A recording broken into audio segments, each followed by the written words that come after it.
Hello, everyone, and welcome to the Lori Clark Show. This episode of my podcast is brought to you with the help of Zoom Us, a video and audio conferencing interface. It's important to know that I'm in no way sponsored by Zoom. I just want to tell you how much I love it. It is very reliable, easy to use, and provides excellent audio and video files that my team and I produce to share the power of story with you. Another non-sponsored, couldn't do without, but just have to tell you how good it is Squarespace. When they say it is the all-in-one platform, it really is true. I go into the back end of my website multiple times a day, adjust things, post podcast, add links, and look at our show's analytics, which all sync across my devices. And when I need an image, Squarespace provides an excellent resource that's powered by Unsplash. Now for my most favorite feature, the Squarespace app. Being a working mom, there never seems to be enough time in my day. So when my daughter's in ballet, I sit in my car and upload, post, and manage everything on my website from the app. It's really cool and seamless. Squarespace is really, really simple and very dedicated to helping me create a brand of excellence. So with that, big shout out to Zoom, Squarespace, and Unsplash. Thank you for helping me tell people's stories. With that said, let's move on to the best part about today, the show. Please allow me to welcome my next guest on The Lori Clark Show.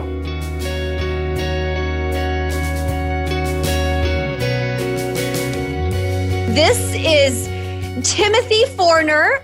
He wrote a book called Montgomery Schnauzer P.I. That's the book. Such a great book. And I'm happy to say I have a autographed page here. And this is not your average paw print, let me just tell you. It's very exciting. My daughter loves this book. And Tim, let's just jump in because we were already kind of jumped in. Sure. How did you start this book? What happened here? Well, we adopted a puppy, my wife and I, a Schnauzer, because I had experience with the breed in the past. And as far as I was concerned, it was a Schnauzer or nothing. So I convinced her we should get a Schnauzer. And we kind of won the dog lottery. We got a very special dog when we met Spencer. And I know everybody says their dog is special. And I believe that. I mean, that's why I wrote the book. And that's why there's so many dogs in it. Every dog is special. And Spencer was unique soul. So among the many things that Spencer could do, he could walk off leash everywhere in downtown Vancouver. We used to walk off leash everywhere. And I would come from Yaletown to Cole Harbor, like 2.5 kilometers of winding through busy streets, busy sidewalks, crossing the street. And he was an absolute saint walking with me on leash. People would stop and ask me, like, how did you train him? How did you train him to walk off leash? And I didn't know what to tell them because quite literally, I didn't. I didn't train him. That was his idea. And he trained me that this could work. So what I would do is he was such a bad on-leash dog that as a puppy, in order to get anywhere at all, I would unconnect the leash and walk away from him and hope that separation anxiety would drag him along with me. And it did. It did. So as he got older, then he got really confident about, I can walk off leash. I don't need the leash. So I would only put it on him if I had to. And it wasn't a punishment. It was like, if he steps off the sidewalk into the street, he gets the leash. If he walks too far away from me, he gets the leash. I did it to keep him safe, not to punish him. And then he figured out, oh, okay, if I do all the things right, I get to stay off leash. And it was amazing. It was absolutely amazing to watch him. And I never took any video. I really regret that now because it's too late. But at the time, I didn't think it was special. I thought, well, that's Spencer. That's just how he is. So this special little dog and his little personality quirks informed the character of Montgomery Schnauzer. And I would notice, like all dogs, he goes out there with his nose to the ground and he investigates everything. Everything must be investigated. Every rock, every leaf, every twig. Got to turn it over. Got to sniff this side. Got to sniff that side. So I was making jokes to my wife that Spencer thinks he's a detective. That's what's going on. He thinks he's a private investigator. He thinks he's, and he needs a detective name. And I pulled Montgomery Schnauzer like right out of thin air and said, that's what he thinks he is. He thinks he's Montgomery P. Schnauzer, private investigator. So that was just a joke. For years, it was just a joke. We didn't really do anything with it. But I started compiling notes on the things that a Montgomery Schnauzer character might do and inventing new characters and coming up with storylines. And eventually it all gelled into an outline of a story. And then I started writing the book. And Spencer was the model. So all the pictures of Montgomery in the book, the artist used pictures of Spencer as the baseline for creating. So he looks like the character in the book looks exactly like Spencer. Right. And I can envision it. I really can. That's what I appreciated about you when we met. You look so fondly at this. Like, this is a point of pride for you. It's such a great story, but it's more than a story. I like to think so. Yeah. I thank you. How is it more for you? Well, because it's very emotional, I guess, because it's Spencer's book as much as it is my book. And so this one was really dear to my heart. I've written a lot of stuff since I broke my writer's block and started writing. I've written tons of stuff. And some of the screenplays, we send them off to agents to look at, and they never call back. Surprise. But it doesn't break my heart. It doesn't break my heart that they don't like it. It's like, well, okay, it's not for you. That's fine. I had a lot of fun writing it. So if you don't like it, that's fine. We'll find somebody else who does like it. With this particular piece, because it was so close to my heart, I just felt like I couldn't tolerate any negative feedback about the manuscript at all, because it was a real labor of love. And I almost halted on the publishing. I almost kept a lid on this one. It took me a long time to get over that fear and say, okay, I'm going to let you publish it. I'm going to let the world read it. It was a really difficult thing to do. And surprisingly, because that's what writers want, that's why we write. So it even took me by surprise. That was so hard to let go of the manuscript and turn it over to somebody else. And so Spencer is your muse. He was the one that, pulled you. Would you say he pulled you out of writer's block? I would say he had a really big paw in that process. When we get to the writer's block, he had a really big paw. He had a big paw. He had a paw in it. Yeah, he had a paw in it. Definitely. When we get to the writer's block, I can't give you a definitive date when the writer's block ended. It was about 20 years, give or take, but it kind of depends upon how you measure that sort of thing. So, when I wasn't writing at all, I definitely had writer's block. When I started writing again, it was drips and drabs here and there. It was very slow. So this particular piece this is the first time that I have ever published a book. So this is a landmark event. But it's much later than when I think the writer's block ended. Now, when the Depression ended, I have a definite timeline of the Depression, the progression of it, and how it ended. And it ended with a bang when Spencer showed up. So he really had a hand in that aspect of it, of giving me relief from lifelong depression. Okay. Well, we're going to talk all about that, like sort of at the back end of this, because we do want to focus on the story and, the fact that, this is a journey, and the illustrations in here and the drawings are so great. And they're beautiful. Aren't they? Yeah. I can't take credit for them. That was a fabulous artist. Alina, she goes by her first name, just Alina M. And she walked into my imagination and pulled the images out and showed me what they look like. I can't draw to save my life. And then she come along with these pictures that just knocked it out of the park. I don't know if you can see this. Oh, I can see it. Wait. Oh, I'm getting that glare. Turn it a little bit. I'm getting that glare. If you're listening only on podcast, he's just showing me. He's trying to, I can see it now. He's just trying to show us an image. Yeah, it's not working out. We're not seeing it. You have to go to my website, montgomeryschnauzer.com, and look, there's an image of a Spencer dog, a Schnauzer, in a Sherlock Holmes coat smoking a pipe. And there's actual smoke coming out of the pipe. I saw that. I love that. Work. That is the first image that she ever drew. And the publisher said, we found this artist, we think she might work. Here's a sample of the work. And they flipped this page over and showed me the page. And I was just like, oh my God. Did she just nail it? just nail it. From that point forward, it was like, Alina's my artist. That's it. No one else can draw this character except her. It's just such a good job. And I like how, at the beginning, you're so descriptive about just the thing that really I loved was when you talked about like the parkade, when he was like, and this concrete and he didn't know. And it was all this sort of like, the way you described it was real. It felt like you captured the essence of a dog. Thank you. And you really that was the goal. Yeah. Well, you spend a lot of time with dogs, right? Yeah.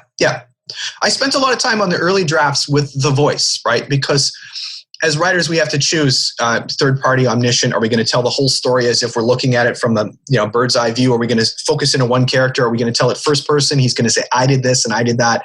And I wrote several drafts trying to figure it out.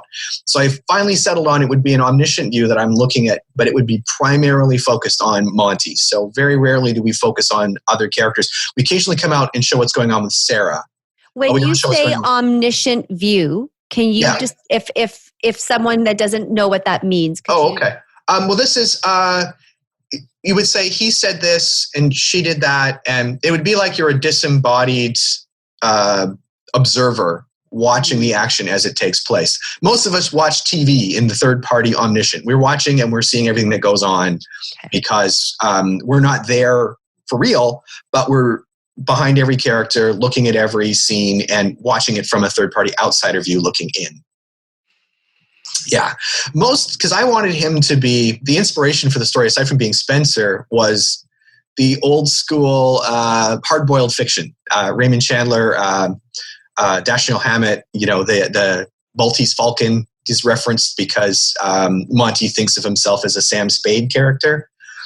So those books were primarily written first person. So I think the Maltese Falcon is all written from the perspective of Sam Spade. So Sam Spade says, I did this and I did that. And I could have that wrong because it's been a long time since I read it. Right. But hard-boiled fiction, especially when it shows up on TV, like the old black and white mysteries, they always had the voiceover. They always had the talk over, right, of the detective telling the audience what he's doing as he's doing it. And I wanted that, but it wasn't working. It wasn't working. And it was primarily not working because every once in a while, I just wanted to show that this is what Monty thinks is going on.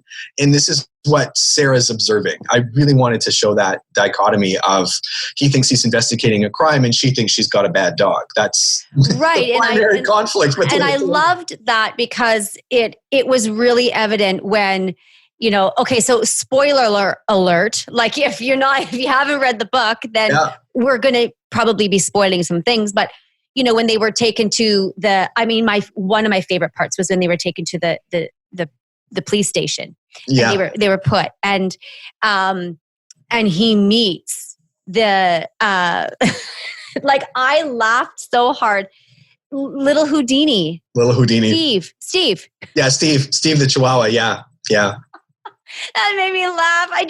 It just was lovely. And the drawing behind it, I was really intrigued by that. And of course, then he's there and he doesn't want to disappoint. You can tell he's like, he knows that Sarah's a little bit, angry or upset. And he knows he might have been a bad dog. Yeah. Yet he suspects at that point. He suspects. The problem might be with him. Right? And it's like she doesn't know how to walk him and spend time. And so it's almost like you've brought in this healing aspect of what dogs can do for people when if people just allow a dog to be a dog, to do their powerful thing, they'll change your life. Yeah.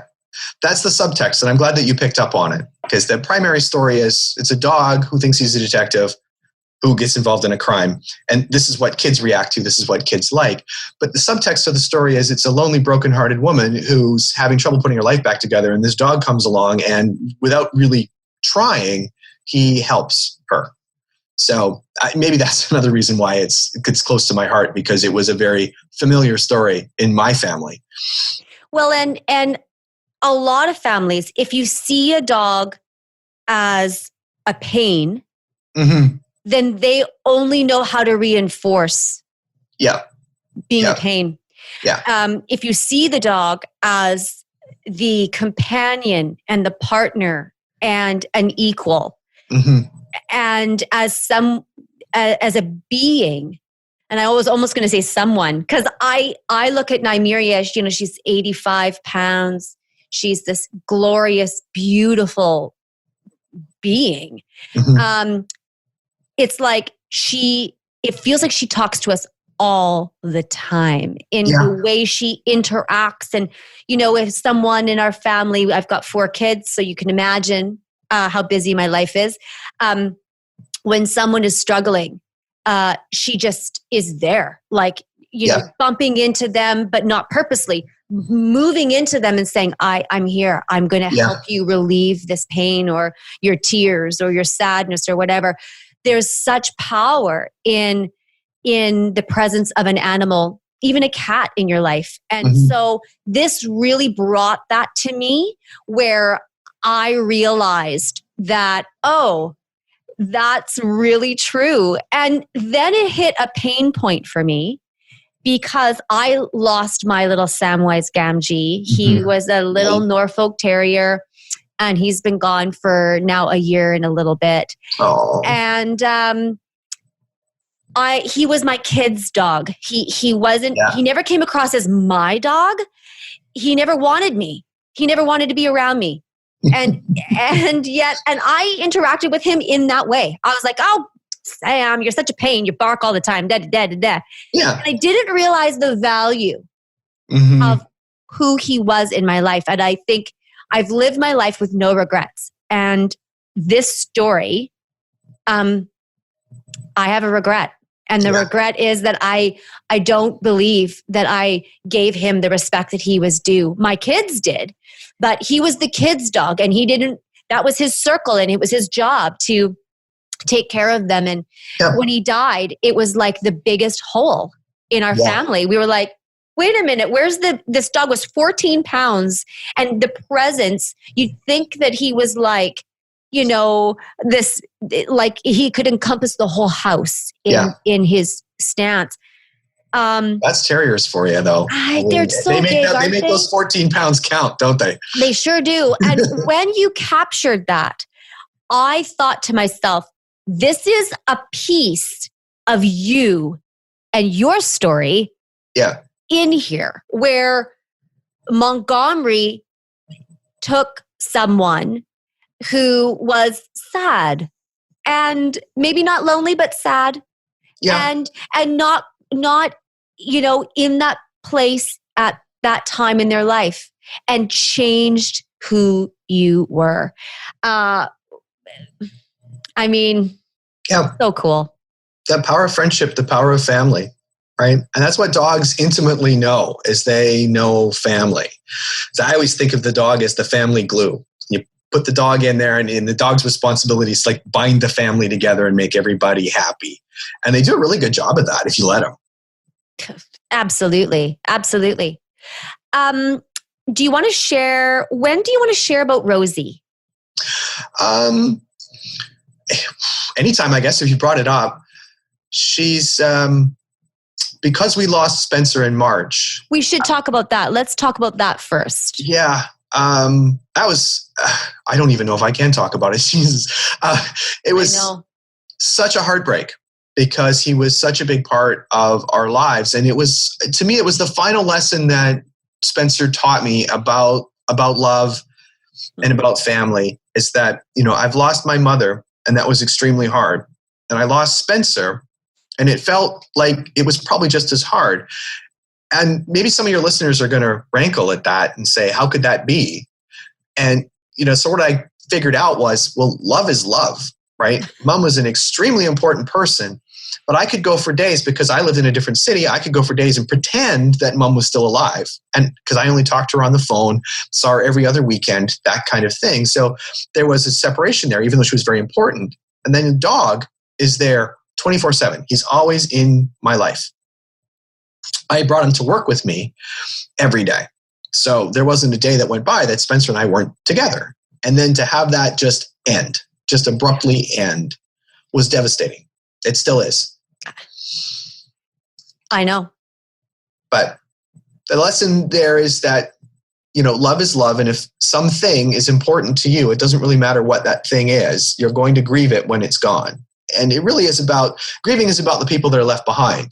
It's not if you believe in an afterlife or if you don't, the people that are gone, they're no longer suffering. It doesn't matter where they ended up.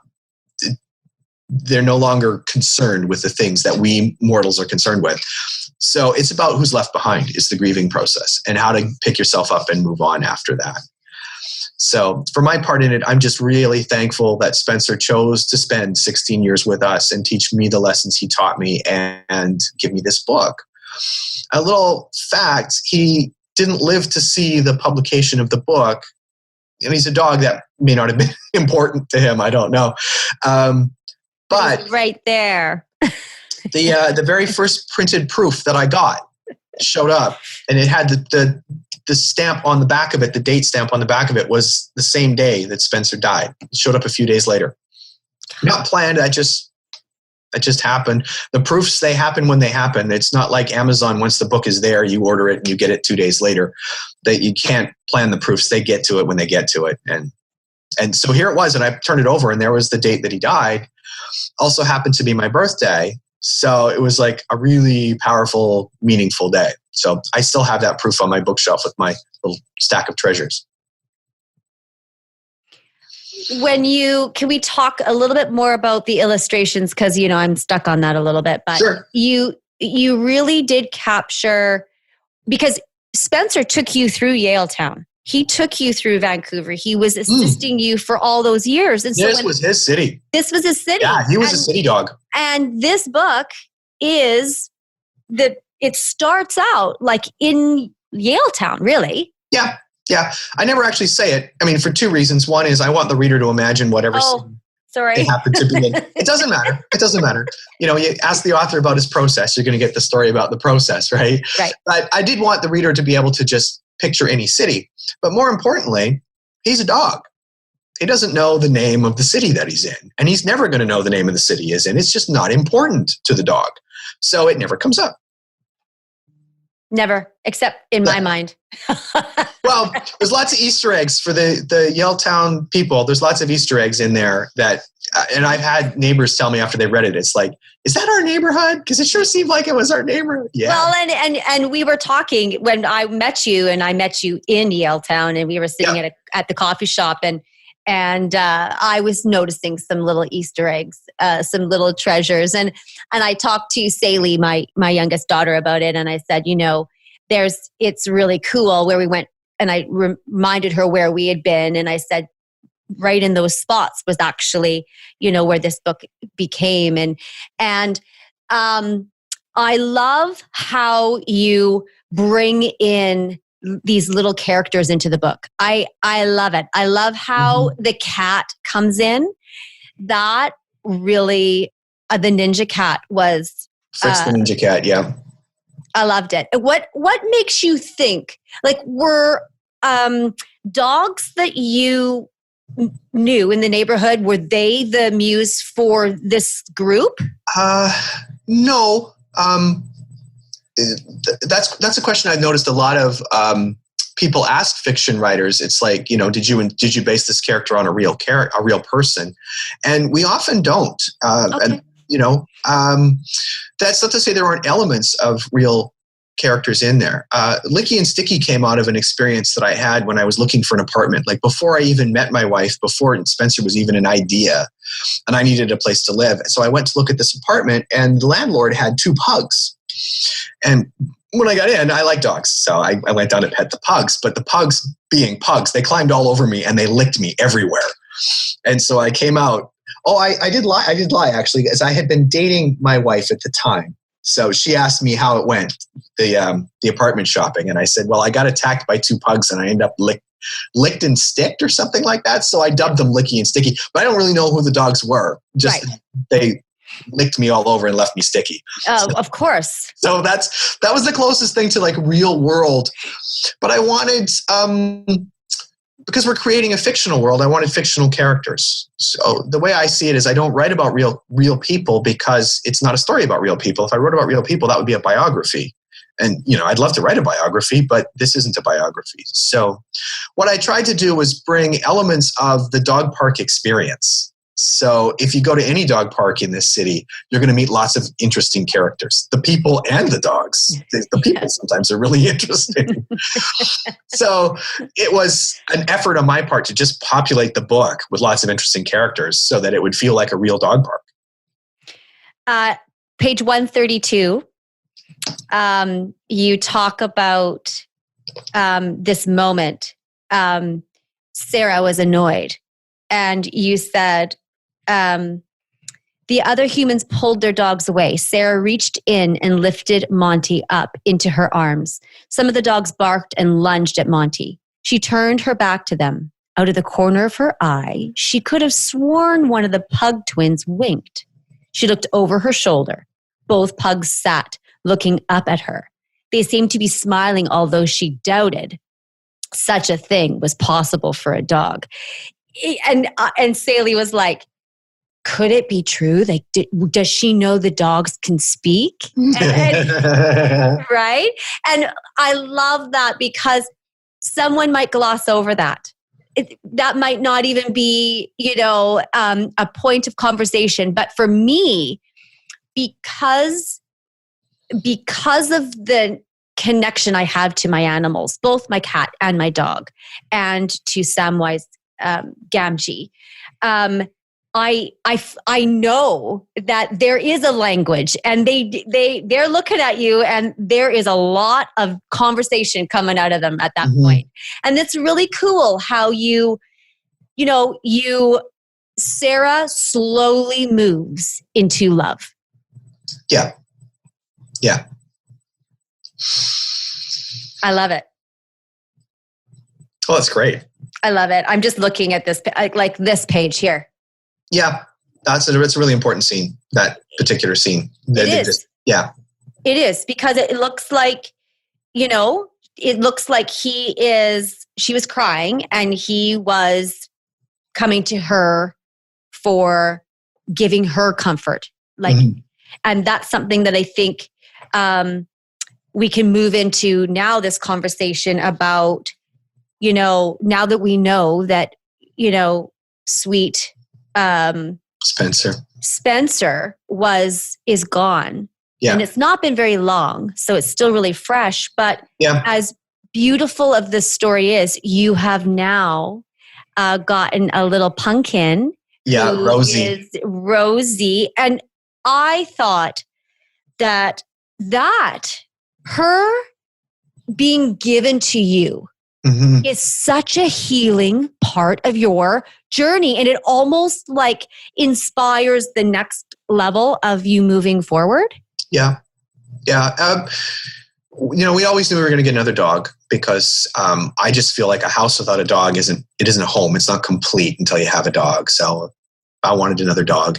We were looking at puppies and it just felt like it was a betrayal of Spencer's memory to just go out and get a puppy, like we were trying to replace him. So we really felt that, Spencer was the one and only time in my life that I hadn't gone to a shelter and rescued a dog. So I thought maybe, especially given that the book is all about a rescue dog, that's something I ought to do. So, because I wrote the book and the book has a Schnauzer in it, I wanted a Schnauzer to bring to book signings. So we had to be particular about the breed. And that's an awkward place to be because the shelters are overflowing with dogs. If you want a dog, go to the shelter and get a dog. You will find a wide variety of dogs there. But picking a specific breed is difficult. So we happened to be in Southern California, and my wife had been cruising these Schnauzer Facebook groups looking for Schnauzers. And she just happened to be in the Los Angeles shelter, and her adoption day came up the day before we were leaving. So we borrowed a car and we drove up from San Diego to Los Angeles, and we went to the shelter and we looked at this dog. And nothing of her personality was evident in that meeting. So there was an ugly dog, a stinky dog, a neurotic dog, antisocial, and just she wouldn't take peanut butter off a spoon from the handlers at this. She was just so freaked out.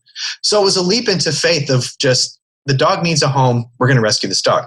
So now we're driving in this borrowed car on the way home, and I'm wondering if we're going to have it steam cleaned because this shelter stink is so bad in there. And I'm thinking, this isn't going to work out.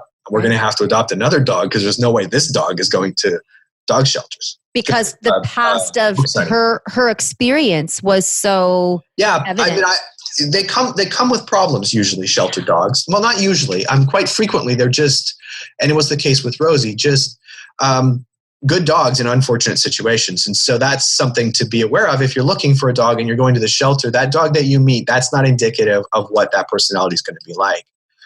So we're 12 hours out of the shelter.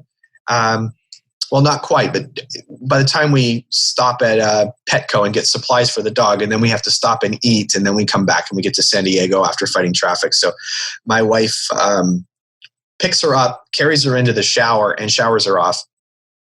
And then she hands her to me in a blue towel and says, I bathed her, you dry her. So I'm drying this dog. And it's probably about 8 hours after she was out of the shelter. And I'm drying this dog, and she falls asleep in my arms. And after that, then her personality came out slowly, one step at a time. And then we find she's a wonderful dog. She's perfectly trained. She's loving, caring. She's really cute. Like bath and a haircut really made a huge difference. She's adorable. Yeah. And I find what interesting about Rosie is that by comparison to Spencer, so I wrote a story about a shelter dog who finds his forever home. Spencer was a silver spoon dog. Got him from a breeder, and he had everything handed to him right from the get-go. He never had a hardship. He would never know a hardship if it came along and bit him on his butt. And Rosie is so much like the character in the book. She's in an animal shelter. She had a family. We have no idea who that family is. We rescued her. We brought her here. So aside from that 10 days of hell in this animal shelter, she's probably led a pretty pampered life.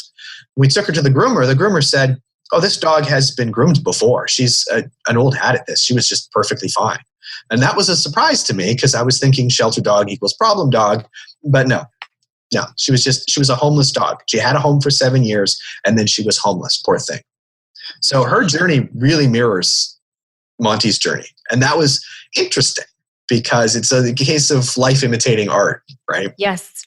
And really what you described there is part of the process of life where, you're inspired and that inspiration carries you through over a whole bunch of adversity and through it and around it, and it carries you and winds you through. Mm-hmm. And then it's like it's over and there's a new stage. And I just find it so intriguing that you have a Schnauzer. She looks like Montgomery. I mean, I saw her, what? Was it 3 weeks after you got back? Yeah.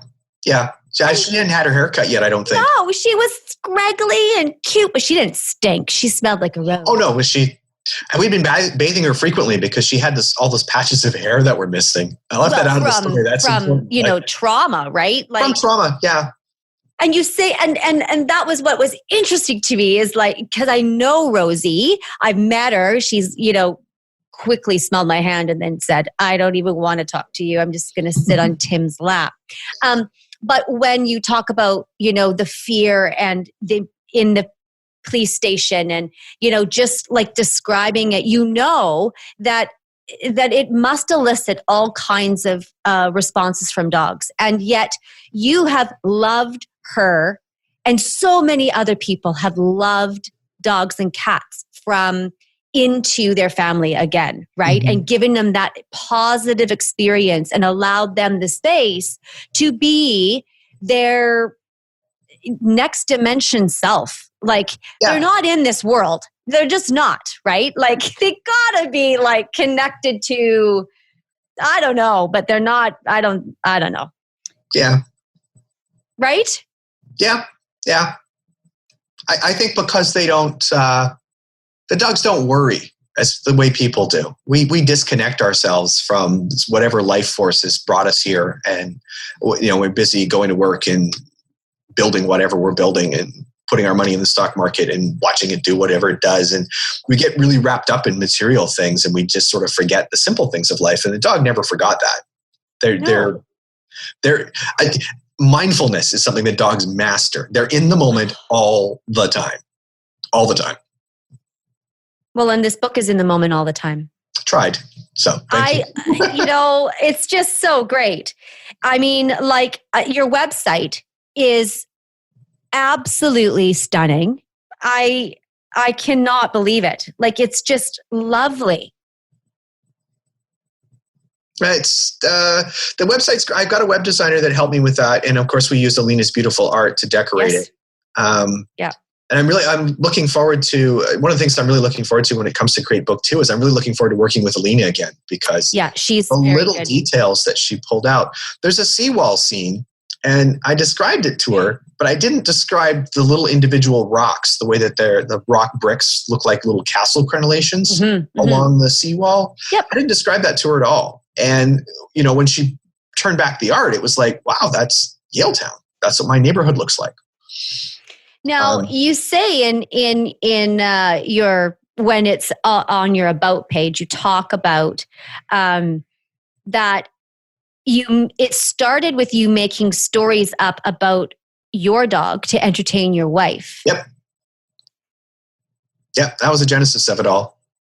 So what were you doing? Just because you were thinking that, every twig, every leaf was being turned over, that this was your PI. This was your private investigator. Yeah. It was really just an energy of playfulness, right? Because, one thing that my wife and I have a really strong bond over is that we both feel the same way about Spencer. Yeah. So the family joke was always, you love Spencer more than you love me. And you love Spencer more than you love me. I gotta tell you, my husband this morning, he woke up, he gets up like ridiculously early. And I woke up when he leaned over and he kissed me on the cheek, and he started laughing. And I said, I just, sort of opened my eyes. I said, what are you laughing about? He said, I'm laughing because I just kissed Nymeria, who was laying at my feet on the bed. He said, and she looks exactly like you this morning, where she's like, oh, hi, I'm going to bed. Yeah, good morning, Dad. It's just lovely. I never had a dog other than Sam, of course, and Nymeria. And Sam, like I told you, was our kid's dog. And he really let us know that his love and devotion, he knew when it was time to go to school. He knew when it was time to pick up those kids. He would sit by the door. He'd be like, why are you lollygagging around here? We got to go get my babies. He was just, it was crazy. Come on, it's time. And his life, it was, this is the circle of trust and you aren't even in it. Like, oh, it's funny. Yeah. Right. But Nymeria is now, even though I spent 13 years every day with Samwise, every day. We were together for 13 years. I always had a kid somewhere around there in that time. But now I don't have anybody at home. And Nymeria is with me all day. And that presence that you speak of, that healing presence, that storytelling presence is available. As she goes through the park and I'm thinking, oh, the story that I could tell about this dog. Yeah. But I'm going to let you do it because your creative process is much better than mine, I have to say.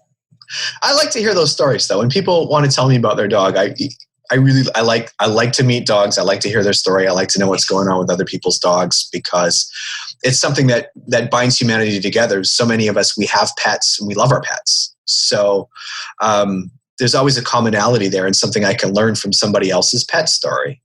What, other than, your muse, your sweet, precious muse, what really was this story kind of burning a hole in you to come out?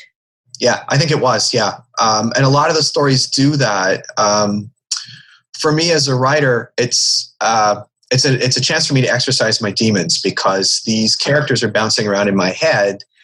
And unless I put them down on paper, they drive me crazy. I don't get any peace.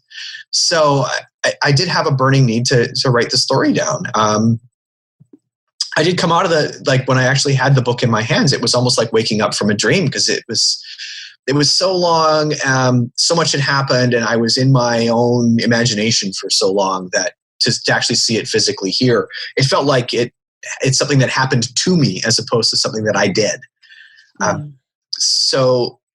Sorry, I've actually forgotten what the original when you say happened to you, that is really important because again, it's weird to say, okay, this is a children's book. This is but this happened to you. It wasn't something that you were like, I'm going to write a children's book. I'm just going to, I'm going to write this children's book and it's going to go out there, and we're just going to give that to the world and see what happens. You were like, no, this is a process. That is what I respond to about this. Yeah.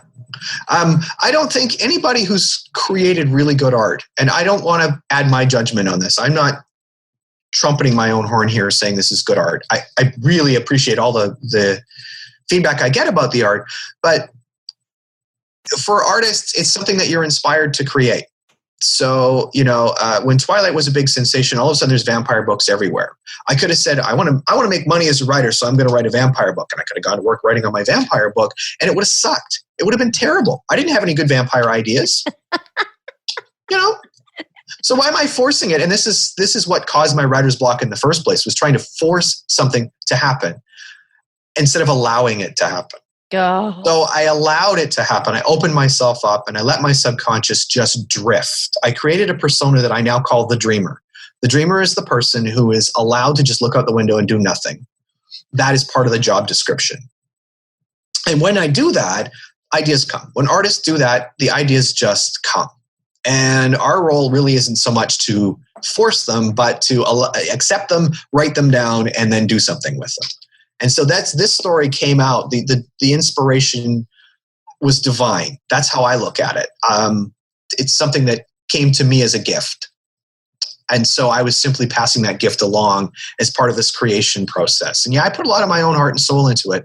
And a lot of the research that I did on dogs, all of that stuff was in there.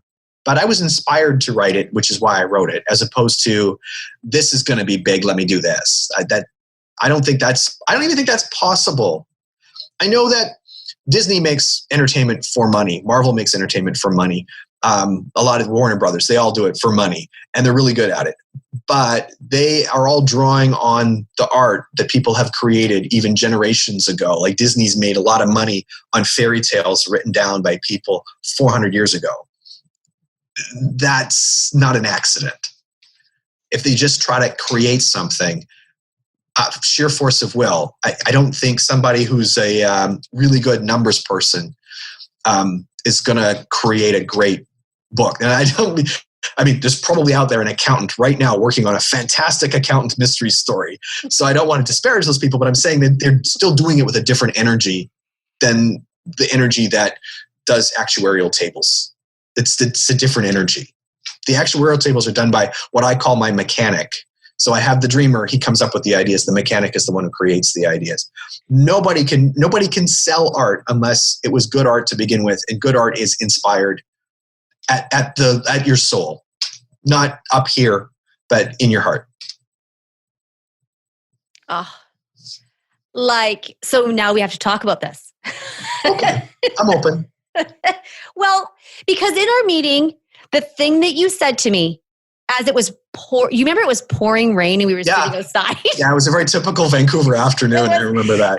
Rosie was on my lap shivering. She was shivering. We were drinking coffee and at a Starbucks, and it's pouring rain. We were under this awning sort of thing, and yet it was kind of coming in, but we didn't care. We were talking about the power of this creative process. Yeah, we were having a great day, you and I. Weren't we? It was awesome. It was awesome. It was awesome. It was awesome. I cannot wait to spend, I really want to spend time with you where we zone into one thing and make a show, and then another thing and make a show, because your experience and the struggle and the wrestling is my life. It's like exactly what I have done for years. And I know I have so many friends and brothers who have the same feeling, where we've gotten together and they're just like, this is killing me. But you said this one thing that it helped me. It saved me.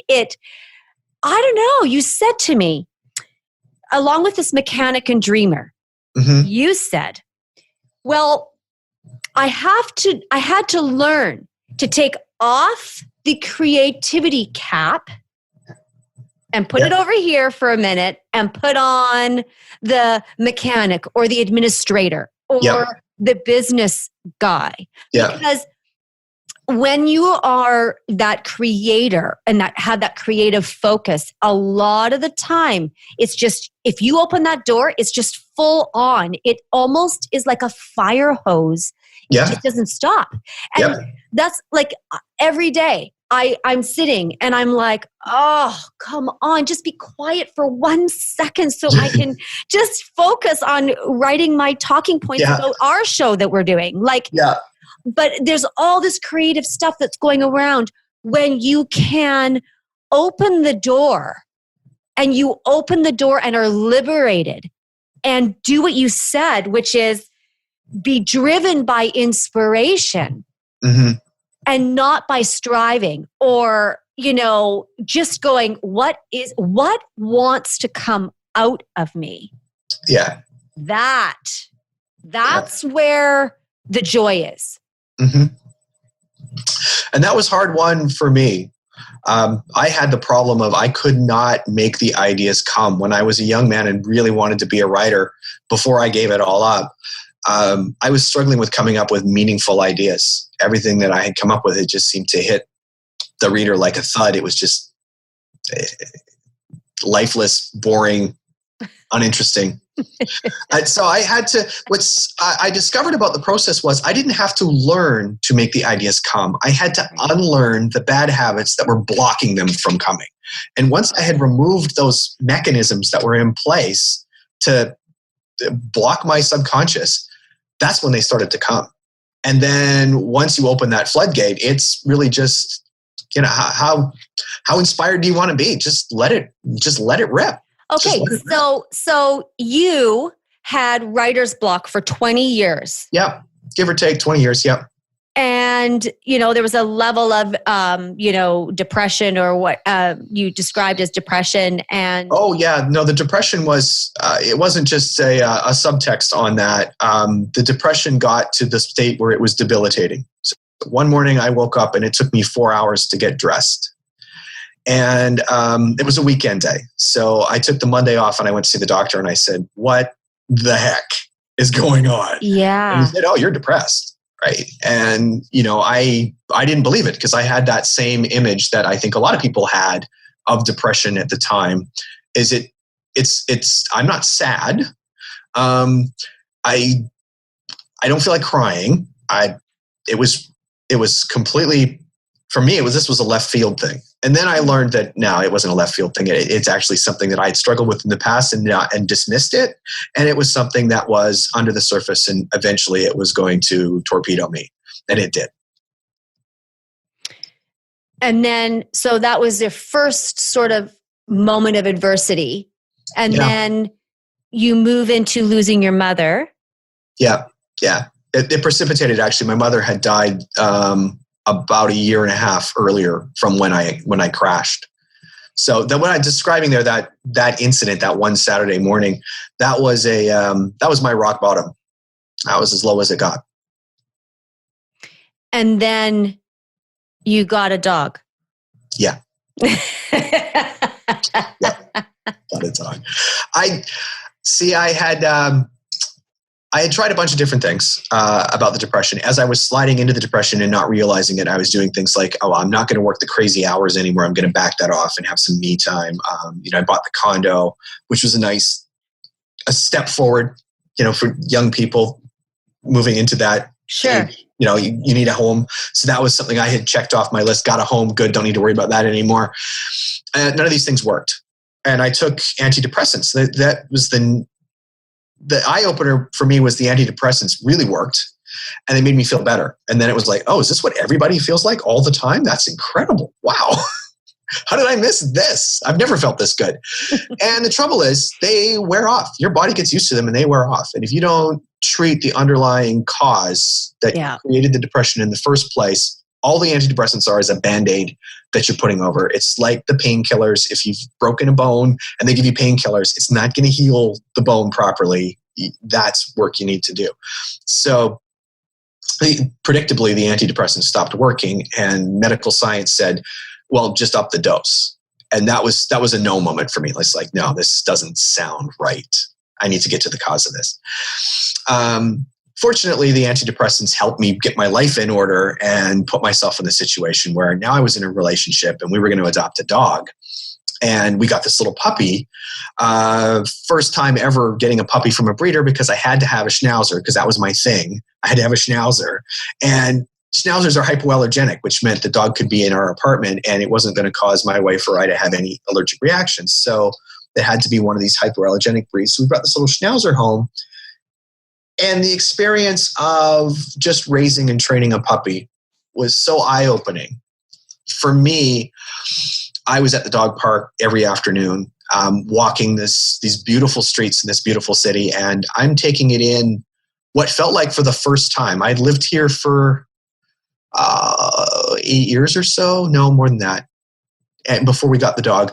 And it was like I was seeing the city for the first time. I was seeing the world through the eyes, I guess because it was a dog, the nose of a dog, of an innocent, looking at the world and seeing it beautiful like I was looking at it for the first time. That was a really cathartic experience, and it made me appreciate life so much more. Would you say that an aspect of you is Sarah? I'd have to cop to that. I don't like to admit it, but it's telling that Sarah is in the same position I was in for different reasons. She's a fictional character. I cooked up her story, but she's depressed. She's having a rough time with her life. There's reasons why she's having a rough time with her life. For me, it was overwork, focusing on the wrong things, and then my mother passing was just such a shock. All right. Just such a shock. To lose somebody so important in your life that had never happened to me before. Right. That it was that important, that level of meaning, right? And really makes you forced to face your own mortality. Yeah. When great grandma died and I was a little kid, I didn't have an appreciation for who great grandma was and her life. And it didn't occur to me that this is going to happen to me one day, right? But to watch your own parent pass, it was very obvious that this is, staring at the barrel of death, right? So Sarah's story is different, but Sarah's circumstances are very familiar. And I like how I've never interviewed someone with a children's book in mind, right? Or having done this. Every time I hold this up, your face softens like this is your baby. But I really like the picture. See, I did a little bit of research on what does it take to make a good book. And one of the things they'll all tell you is you got to have a great cover. You do. And I had drafted a couple covers of my own that were terrible. Don't mind saying so. It's just drawing is not my forte. But Alina, in her typical style, she turns in this artwork and I'm just like, Yeah. It's worth a smile. And I am really drawn to this book. I'm not drawn to children's books. The only one that I am literally taken with is the Velveteen Rabbit. Because I feel like I'm the Velveteen Rabbit a lot of times in my life. I like the Velveteen Rabbit. But this book I'm taken with, and maybe it's because of the story underneath. Yeah.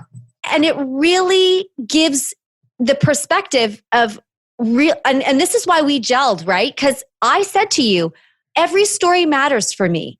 It is so important that everyone gets to share their story and where they came from and why they did what they did. This isn't necessarily promoting Montgomery Schnauzer P.I. It's promoting the beauty of what's underneath the story, and that, you can be depressed. You can feel like you don't have purpose. You could be in a creative who is, just locked in that creative space and really not understanding the delicate balance of how to do the things that you've just talked about.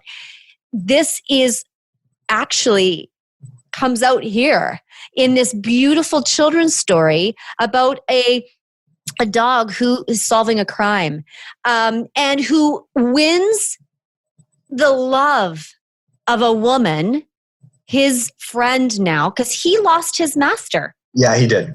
Right? So he's like, he loses his master. He goes, well, what's going to happen to me now? And he just stays in the confidence of who he is. You keep him in his integrity as you work him through the book, and you let that confidence present itself.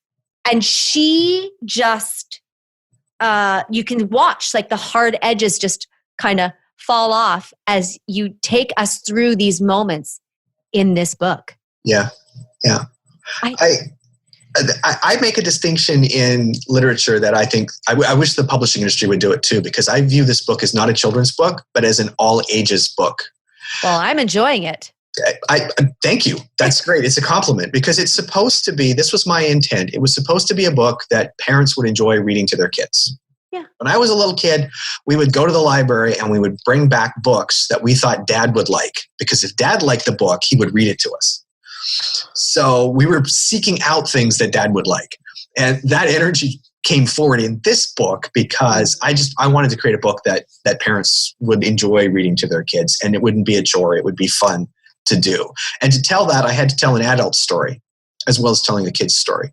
And some of the best movies that you watch, I was just going to say, they appeal to everybody, right? The Disney animated classics, the Lego movie. What a great movie that was for somebody who grew up playing with Lego, and then to sit there in your 40s and your 50s watching this and going, I remember that. Totally. I remember what it was like to be that kid. Yeah. And the kids are watching it going, it's Lego, it's great. And the parents are going, yeah, I remember that. You know, so you got to put something in there for everybody. And it's a rare talent. I'm not bragging. There's other writers out there who do a much better job than I am, and I admire them for it. But it's a rare talent to say, I'm going to make an all ages story. Right? It's a bit also like, take somebody like Jerry Seinfeld, who can make an entire audience laugh without one dirty word, without one fart joke. It's all clean and hilarious. And not everybody can do that. I respect the talent that makes that happen. So I wanted an all ages book. I would love to see bookstores carry an all ages section so that this is the place where we can go.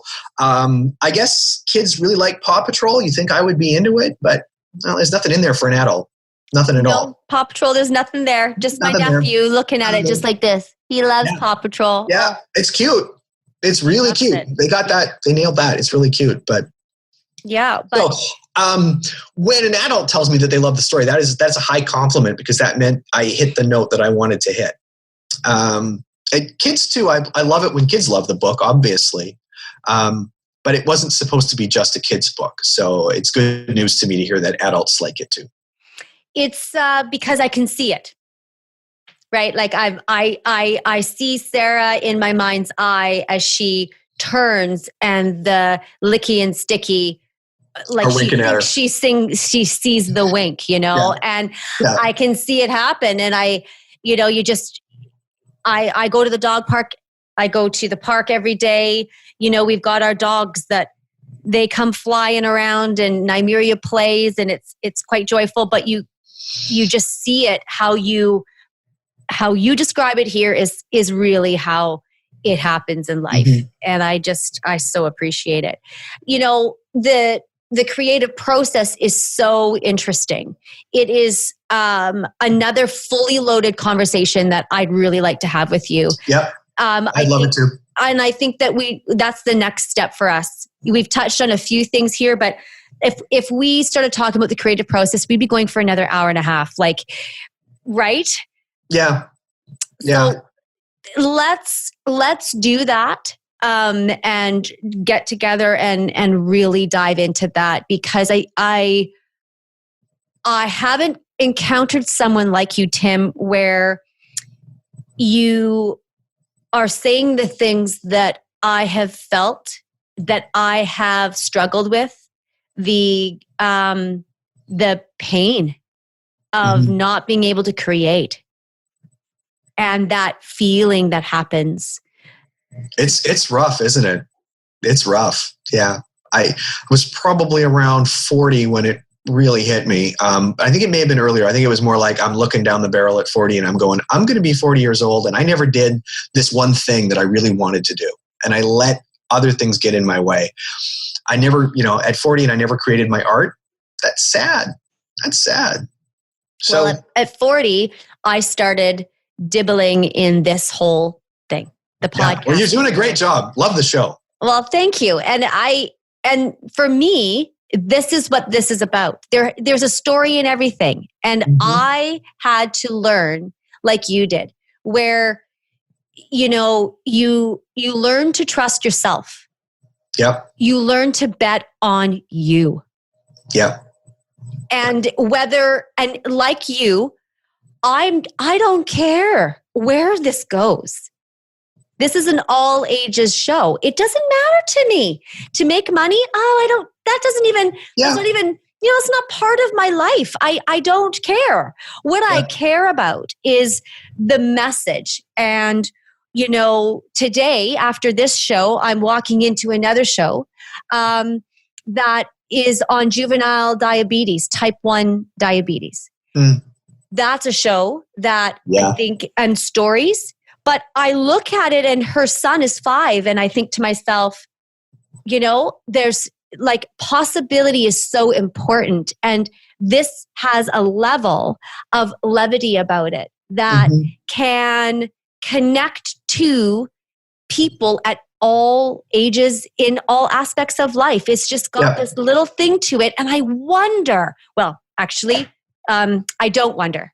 I know for certain that the reason why it feels that way is because of how you created it with the intention that is underneath. There is, I think there's truth to the energy that you hold and the energy that you create with actually comes through and is pushed out with your product or whatever you've created. Yeah. I think when people create art, what you're really doing is you're speaking with your soul's true voice. Oh, I got to write that down. Look at this. Taking notes. It's about the truest way I can explain it. And it's why you can't force it. And it's why you can't go in with material means in mind. Not that we don't all want to make money making art, but when you make money making art, that's a reinforcement of the cycle. It's life that gave you the ability to make art, and it's money that gives you food that gives you life. So it's part of the cycle of life, and art is part of the cycle of life. And if you look back at human history, there hasn't been a point in human history where we didn't make art. We started out drawing with, blood and plants on cave walls. That's where we started, and we're just driven to create art. And I think it's because it's your soul's voice wanting to speak, wanting to come out.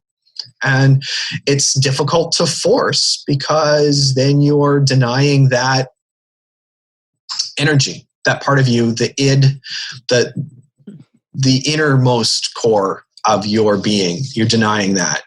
And that's what creates writer's block. That's what creates these problems when it comes to making art. You just have to let it happen. It bears mentioning, it's interesting because your next guest with her diabetic son who's only 5, and it just reminded me of one thing about Monty is that he's an abandoned shelter dog. So he has all the limitations of a normal dog, that he's only a dog and he's got a leash and he's reliant on his humans for everything, but he's a shelter dog. So he's in the worst place a dog can be. And he still rises above that and fulfills his dream of becoming a detective. And I wanted that message in the story right from the get-go because of people like this little boy. And I'm just thinking, what 5-year-old doesn't just absolutely love sugar? Like they were born sugar addicts, all of us. Absolutely. So it must be so challenging for her. And then, he's going to grow up and he's going to be like my very good friend, my best friend who has been a diabetic since birth. And so he's been through this and he's in his 40s now. And he and I write screenplays together and he's very disciplined. I have never met a more disciplined man and his life literally depends on it. Absolutely. It's crazy, isn't it? Yeah. But it's an important message for all of us to know that it doesn't matter what your circumstances are, you can rise above it. You can achieve the next level. You can go someplace different with your circumstances. You're not stuck with the cards you're dealt. Never, ever. Well, you weren't stuck with depression. No. You've allowed it to be. Yeah. You've allowed it to be. You've allowed it to exist. And if it steps forward, it steps forward. If it steps back, it steps back. But it seems to me like you're in peace with it and you're in flow with it. Yeah. And that is but that is showing me how you live the rest of the other areas of your life. You are right when you say that this little boy that I'm not talking to him at this stage. I'm talking to his mama. Yeah. She's a single mom. Wow. She has 2 children, and this boy was diagnosed at 18 months old. Oh, dear. And imagine, how do you diagnose a child at 18 months when they can't talk? So this story is profound because people like who have this as their life now, the parents wake up at 10, 12, 2, 4 because they are worried about the levels of their children. Got to check them, yeah. And they have to pay an obscene amount of money to buy insulin to keep their kids alive. Yeah. It's There's something wrong with that, by the way. But there is something wrong with that, and we're going to have that conversation. Good. I'm going to gift, I'm buying another book from you, and I'm going to gift it to him and his sister because I think it is that important. And that was one of my, off the camera moments with you, but that's seemingly on camera. And so there we are. Okay. But we can go to your website and buy it, right? Yeah, you can, but you don't have to buy it for that purpose. Of course not. Spencer would want this little boy to have a book, so I will gift him the book. You need to provide me with the name and address and what you'd like the inscription to be, and I'll make sure it goes there. Oh, And I'll put a little note saying it's courtesy of the Laurie Clark Show. Oh my gosh! Yes. Oh, Tim. Yeah. I love that. Send me an email with the details and I'll make sure it happens. Sure. Yeah. I will. Yeah. So thank you so much for doing this. And I want to thank Spencer for, being in the wings on this thing. Yeah. And letting it unfold, and for you to see that, there's such beauty in this story. And thank you for writing Sarah in here in the way that she is. Thank you for bringing in Fritz and Little Houdini and Stinky and Licky and Licky and Sticky, Licky and Sticky, whatever it is. Yeah. And thank you for making it an all ages book. I'm loving it. Good. I'm so happy to hear it. I wrote a whole bunch of things here because that's how I roll. So I have to have you back on because we've got to talk about the creative process. It's something that's very near and dear to my heart. And, but the biggest thing for me, the biggest takeaway, I wrote it on my notes when we were in the rain. And my notebook I couldn't use it after because it was just wet. It was wet. Yeah, I've had that problem. I wrote, love is love. And you and I talked about that in the coffee shop, and you brought it up again today. Mm-hmm. Love is love.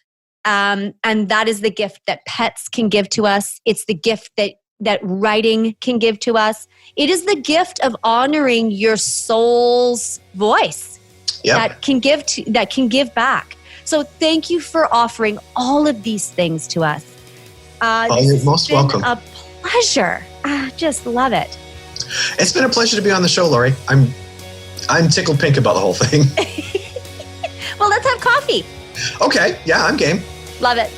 Yeah. I will talk to you soon, and I'll email you and we'll set something up. Okay. Looking forward to it. All right. Talk to you soon. Okay. Okay. Bye. Bye, Laurie.